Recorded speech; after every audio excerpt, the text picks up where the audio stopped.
BCCI ने उमरान मलिक के लिए बड़ी खुशखबरी दे दी है। उमरान मलिक के जो फैंस हैं, अगर आप भी मानते हैं कि भाई Umran Malik is a classic bowler, he is कहते हैं ना फरारी है वो लड़का, तो उसके लिए खुशखबरी है। अगर आप भी उनके फैन हो तो खुश हो जाइए, क्योंकि बीसीसीआई ने रिकमेंडेड लिस्ट में उमरान मलिक का नाम डाला है।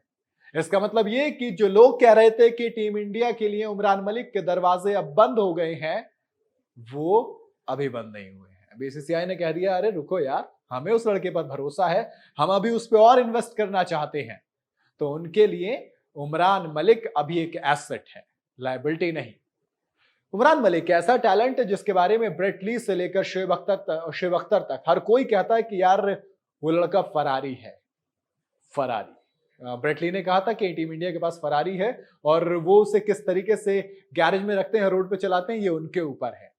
जब उमरान मलिक को हम डेल स्टेन की कोचिंग में देखते हैं तो आईपीएल के अंदर ये लड़का 150 से 155 क्लिक बड़े आराम से करता हुआ नजर आता है, स्टंप को कार्ट व्हीलिंग करवाता हुआ बड़े आराम से नजर आता है।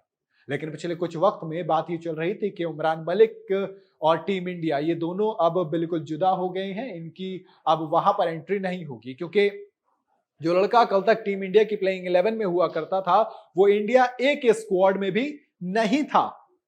सवाल उठे थे कि साउथ अफ्रीका के पिचेस पर जहां पर पेस विकेट है, वहां पर अगर उमरान मलिक नहीं है तो फिर उमरान मलिक कहां होंगे। अब जब ये लगा तो ऐसा लगा कि क्या वाकई में उमरान मलिक के लिए दरवाजे बंद हो गए हैं। क्या उमरान मलिक को अब आईपीएल में और भी ज्यादा परफॉर्म करना होगा तब उनके दरवाजे खुलेंगे, क्योंकि जो पिछला वाला आईपीएल था वो उनका कुछ खास अच्छा गया नहीं था। ऊपर से जब टीम इंडिया के लिए खेल रहे थे तो इकॉनमी बहुत ज्यादा हाई हो रही थी। तो ऐसे में टीम इंडिया ने उनको ब्रेक दिया। अब फिर धीरे धीरे हमने देखा कि किस तरीके से जब खिलाड़ियों को ब्रेक दिया जाता है तो कई बार लंबे ब्रेक पे निकल जाते हैं, और ऐसा लगा कि यही होगा किसी और के साथ नहीं बल्कि उमरान मलिक के साथ भी। पर बीसीसीआई की जो एनुअल कॉन्ट्रैक्ट की लिस्ट आई उसमें एबीसी 3 कैटेगरी होती है, इसके अलावा ए प्लस सबसे ऊपर वाली कैटेगरी होती है। इनकी सैलरी अलग अलग होती है। ए प्लस की कैटेगरी होती है 7 करोड़ वाली कैटेगरी, और ए की कैटेगरी होती है वो होती है 5 करोड़ की, फिर बी 3 और सी 1 करोड़ की, और इसी के अलावा एक रिकमेंडेड लिस्ट भी आती है। तो बीसीसीआई की जो सिलेक्शन कमेटी है उसने जो कुछ नाम पेसर्स के एथलीट्स के रिकमेंड किए हैं, जिसके अंदर कई सारे नाम हैं, वहां पर एक नाम उमरान मलिक का है।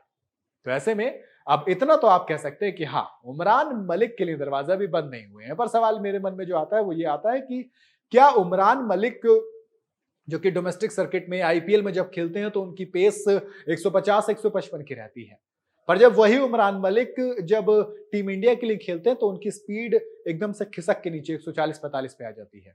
अब यार 155 का लड़का अगर 145 फेंके तो थोड़ा सवाल आता है कि दिक्कत कहां है। फिर उसकी इकॉनमी ज्यादा होती है। लेकिन साउथ अफ्रीका और बाहर की जब पिचेस आप देखेंगे तो ऐसा लगता है कि वो पिचेस उमरान मलिक के लिए बिल्कुल सूट करती हैं। तो ये देखना दिलचस्प होगा कि क्या आप जो सीनियर कंट्रीज हैं उसके लिए उमरान मलिक को तैयार करेंगे। क्या उमरान मलिक जब इंडिया में भी खेलेंगे तो वो 155 क्लिक कर पाएंगे, और क्या शुएब अख्तर का रिकॉर्ड तोड़ेंगे अगर इंडिया इन्वेस्ट करती है और वो टीम इंडिया के लिए खेलते हैं। तो आपको क्या लगता है मुझे कमेंट में जरूर बताइएगा। वीडियो अगर आपको पसंद आई हो तो इसे लाइक और शेयर जरूर करें, चाहते हो तो चैनल को सब्सक्राइब करते हो जाए।